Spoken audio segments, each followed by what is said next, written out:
There's rules in Siege that every single player should know. So to stop the stupid gameplay, be sure to send this video to a friend or just random ranked teammate that absolutely throws your elo. And let me know down in the comments what rules you would suggest for players, and maybe I'll make a part 2. The very first rule is to never plant on soft hatches. The reason being, if the enemy just pops the hatch, you will automatically lose the round. They won't have to go up to it and defuse. They can literally just pop it and boom, you automatically lose the round. On the topic of the diffuser, never drop the diffuser in spawn unless your teammate knows that he's going to pick it up. I've seen so many rounds get thrown just from people dropping it in spawn because they get it as, let's say, Ash, and they just drop it and say, oh, I don't know what else to do with it. Instead, go to a common area where your teammates are going to push and drop the bomb there where it's protected and somebody can rotate and pick it up. The next rule is reinforce 2 walls around. I don't care what role you're playing, you should always be reinforcing 2 walls around, because what happens is a lot of people end up roaming and they run across the map. They don't reinforce anything and they leave their smoke or mute to reinforce absolutely everything. It's so annoying. The next rule is don't run when your teammate is slow walking or crouch walking. I've seen this happen so much where somebody is about to make a huge play. They're just crouch walking up and then some dingus runs up behind them like they're Forrest Gump and blows the whole operation. When talking about anchoring on defense, at the start of every single defensive round, get on cams. All of this information at the start of each round will be really good for your roamers or anybody that's not on site,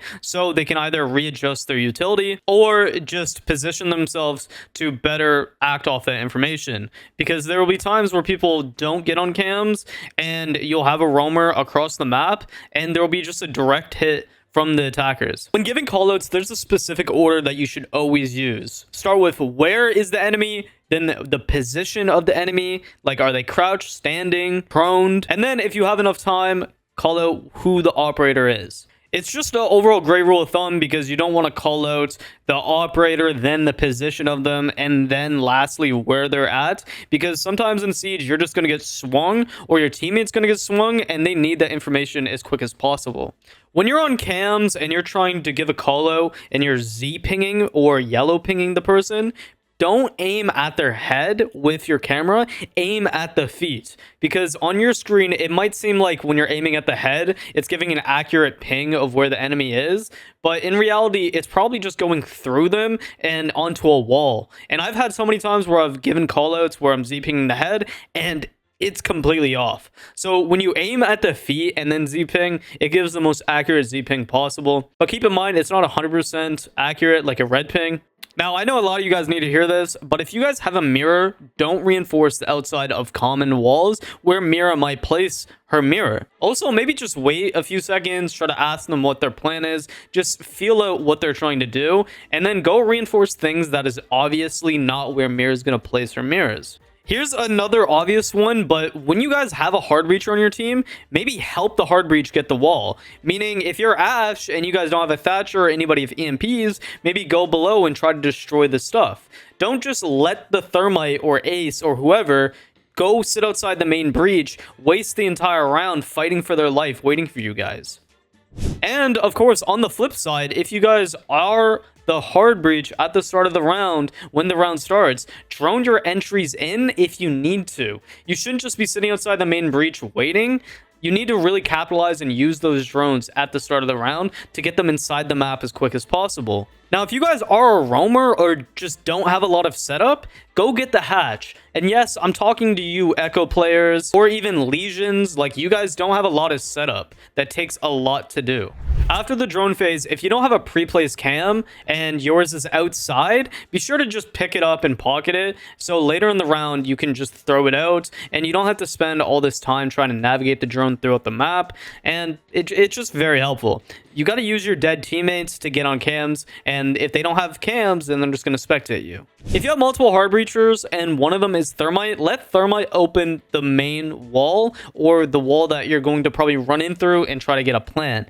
Because if you you let Ace do it, you're going to limit a lot of your line of sight. If you let Hibana do it, you're barely going to be able to get in the breach. And the secondary hard breach, you're going to literally have to vault through. When you're making vertical on attack with, let's say, Sledge or Buck, make all the holes first, then peek. Because what happens is when you only have one soft destruction, let's say it's a Buck, and he's making a hole and he just gets C4'd right away because he's peeking it after making the hole, it makes it hell for the other attackers to be able to work the map. A misconception in Siege is if you're playing bad, go to hard breach or just play support. This is entirely wrong. If you're playing bad, swap whatever role you're playing. So let's say you're playing Ashe, then you would probably want to swap off to support. But if you're playing support the entire game and playing awful, then you're probably going to play a lot better if you swap it up, play entry, maybe even play flex. Trust me, this works 100% of the time. Before rappelling up literally anywhere, be sure to check any windows that people can jump out of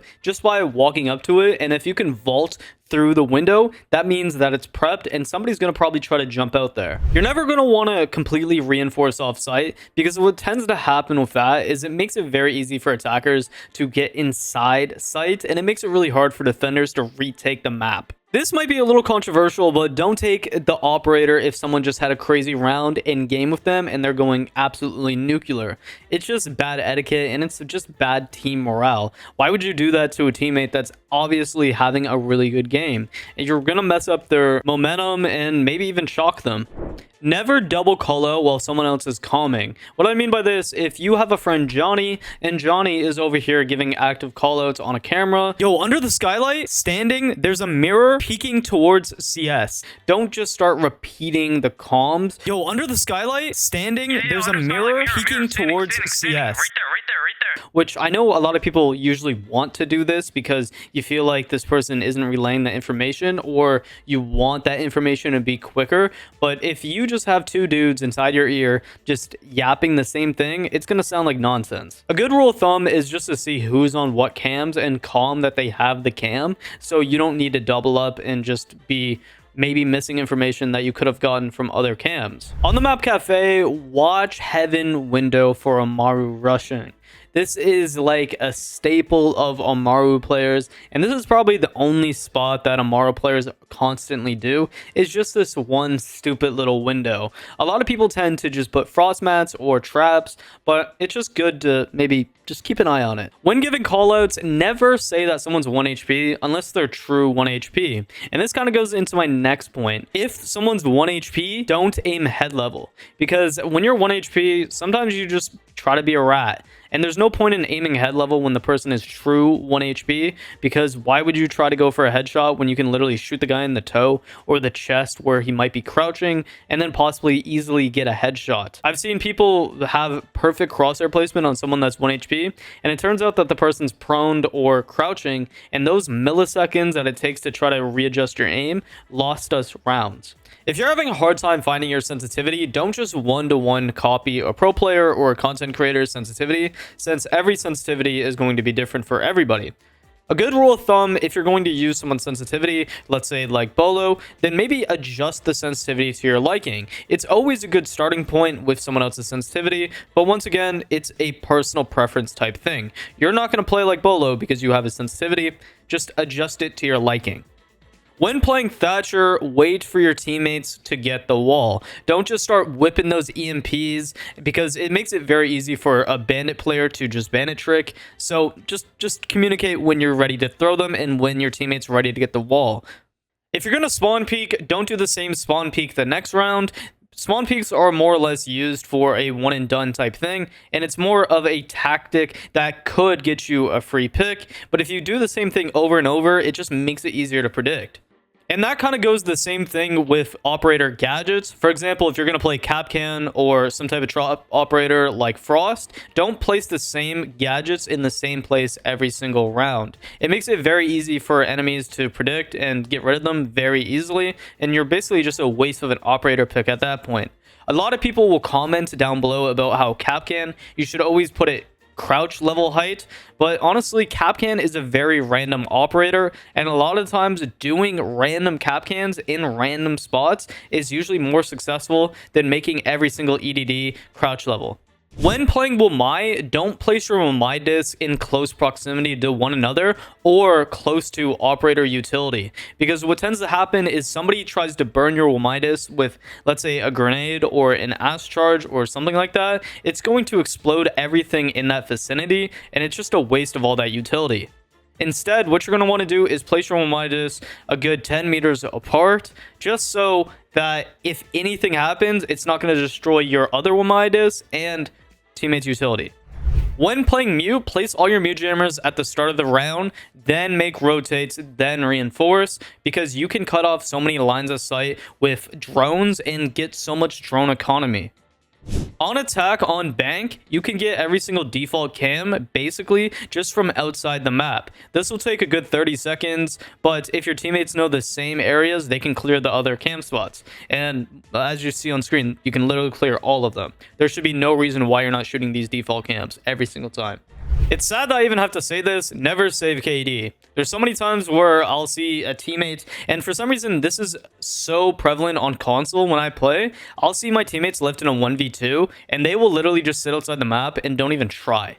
Like, what is the point of that? Your KD means nothing. Try to win the round. It can change the entire game. This isn't so much as a rule, but use the comments down below and join my Discord if you're looking for people to play with. Solo queuing in Siege is the worst, and don't start next season playing with absolute randoms, because you're just going to want to break your headset. Now, if you guys enjoyed the video and made it to the very end, be sure to comment microphone filter. I just want to see how many of you guys made it to the very end, and I just want to say thank you so much for watching the entire video. Let me know your thoughts and opinions on these rules, and if you agree, disagree, or you just want to add on to it, and comment down below some additional rules. Of course, if you enjoyed the video, be sure to subscribe, because I am going to be consistently uploading now with Siege X coming out, and I'm really excited with some videos that I do have planned. Be sure to join my Discord if you want to be in future videos as well.